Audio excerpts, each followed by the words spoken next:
Hello and welcome back again to another Tate album review. Today I'm going to be looking at Of Mice and Men's new album Defy, that's out on the 19th. Defy kicks in with a real dirty riff where you're just there instantly like, ooh yes, I'm in for a good ride. The song instantly sets the tone for you and what to hopefully expect during the whole album process. For me, as soon as this song starts, I can hear the slight difference in how the screaming vocals and the clean ones have been produced and recorded to previous efforts, as it seems to be a bit of a lack of raw edginess to the vocals, where in other efforts it might have given it that much more of a oomph, hearing that more raw sounding feel. As always, the melodic sections don't disappoint with their catchy sing-along type lyrics. The second song, Instincts, fast thrash guitar type style with long screaming vocal intro. If you've got long hair and you like your headbanging, this intro is just something that you can headbang to your heart's content. Kicks in with the song's verse, and I had a bit of a feeling of Hatebreed when it started. I personally don't mind the chorus section, but to be subjective, I didn't think it fit with the rest of the song structure and pacing, and just took me out of the song a little bit. Doesn't mean the song is bad, it just isn't from a personal perspective. I think it may have been done differently. Love the breakdown of the guitar solo though. Back to Me. One of the songs they put out before release, totally a radio-friendly sing-along. I get the pop-punk / vibe when the clean vocals are in full effect. These parts wouldn't go amiss in a Falling Reverse song or a similar kind of band. It has clean vocals throughout and works as a good song to bring you down after the first two dirty, heavy, fast-paced efforts.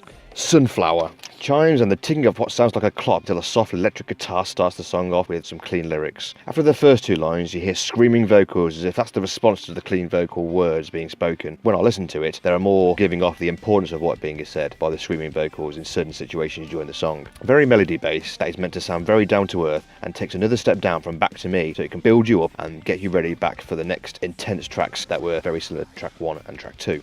Unbreakable. Following Sunflower well to build the album back up again after the previous two tracks, I can hear that Bullet for My Valentine kind of vibe here. The kind of guitars and feel where the song starts, from the clean vocals and the screaming backing vocals. The chorus is obviously, as always, pretty much Of Mice and Men though. The intro to the breakdown section makes me think of something that I could have heard on the actual Poison album by Bullet for My Valentine.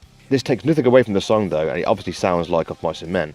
You can tell that Of Mice and Men have had these influences during their career, be it in their infancy or be it during the progression of their musical careers, that they have been influenced, intentionally or not, by some of these bands that I mentioned before. The big breakdown before the end is just pure nu-metalcore though, and it's as dirty as it can get. Vertigo.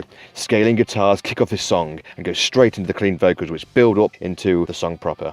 Listening to this song closely, you can hear those scaling guitars that are present throughout, even if it's just slightly faint in the background. You need to put some headphones on to actually hear that. The song has that kind of high up in the clouds feeling and very apt for the song that it takes its name from. The song builds up to the highs of the chorus and then you feel like you're on top of the world. Imagine the chorus kicks in and the band in the video suddenly projected on the top of a mountain peak.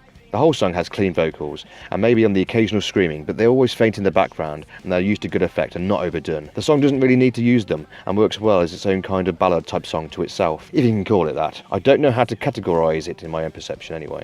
Money. This is a Pink Floyd cover. Now, I'm never really a big fan of covers. I mean, the past few Punk Goes Pop, or is it Punk Goes Pop, have been poor, and they had many songs that sound terrible as a cover. Gone are the days where you have those big hits in the club like All Time Low's Umbrella cover or A Day to Remember's Since You've Been Gone. I don't think the song really fits in the slightest with the rest of the album. It seems to be out of place and completely unneeded. The original is a fantastic song with depth, involvement and feeling. It sets a mood and makes the listening feel engaged when listening to it. There's a reason this song is mellow and slow in its pacing compared to this cover. I know that the band wants to put their own take on it, and that's fine, but maybe they could have left it alone and maybe even put it in a different way, but still stayed true to their own sound. How You Will Live. The song works well from going from a slightly shouting clean vocal start to a clean vocal chorus with ease and flow, unlike some of the songs during the album's progression where some feel like they're forced and shoved in rather than merged properly and feel organic. Even halfway through, with the breakdown of pure screaming vocals, the build up to this section felt as smooth as the rest of the song. How You Will Live does everything right during the entire 3.5 minutes. On the Inside. Clean vocals for most of the song with those melodic metalcore feels and catchy lyrics. Mellow but builds up for the pre-chorus and chorus and then back again to mellow sounding. 3/4 of the way in, silence. You hear her taking in a breath as if it builds up to something big, and then a dirty breakdown comes in. Comes out of nowhere really, but that is what the silence and the taking in of air was meant to do to you. Make you anticipate and be like, oh, what's coming next? It must be big, and it does deliver. It then goes back to the same pacing as before and continues to the end of the song. Warzone. Defy has that new metalcore vibe than many of the others. The guitar riff you'll hear at the start is something I'd expect a turd to kick off with, and the song itself to a whole degree, changing up the pacing of the riffs in different sections from example 4 to 8. During the pre-chorus I love hearing those double bass pedals on the drums, and it's much more screamy number compared to the rest. The chorus has no clean vocals, not saying there isn't any, they exist in the middle part of the song, like a second chorus section only sung during the song until it goes into the second half. It works nicely to make it possible to build up to the latter stages of the song, and the same intensity as the first half. It stops the song from sounding too samey throughout. Forever YDGing. Has a steady drum beat and the guitars building up to the start of the song, and it just blasts right into those dirty nu metal riffs and screaming intro. It has that brilliant melodic screaming and clean vocal hooks thanks to the also catchy riffs.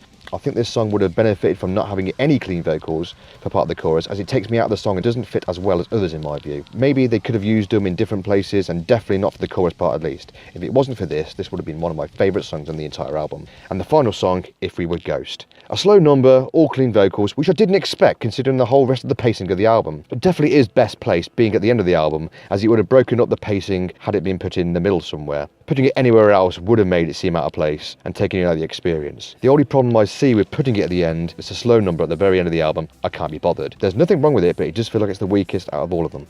Conclusions. I do prefer previous efforts from the band, but that's not to say that this album does not have its good tracks on it. The better ones being Defy, Instincts, Back to Me, Warzone and Forever YDGing being the most memorable, for me anyway. As I mentioned during How You Will Live, that some songs don't really have a good organic flow from scream to clean sections, and they may feel forced, like the band thought, we need to put some clean vocals in now, don't we? Some songs do the transitions better than others, and that's the only downside I can say about how some of the songs are done. The pacing seems well organised, where it gives you a big start, brings you down for a few songs, and just gets you ready to build up again to more hard-hitting ones. It's like me when I DJ, you play some big hitters, and then you take it down a notch for one or two songs, only slightly mind, in order to keep them ready for the next few ahead. If you like the band, you'll like many tracks in here. I, however, can see myself skipping some if they came on shuffle and just going straight to my favourite ones instead. So that's my quick review on Mice of Men's new album Defy. Let me know what you think in the comments. Do you agree with some of the things I say? Do some of my opinions make sense at all? Or am I completely off the mark? I'll see you again. Take care. Bye bye.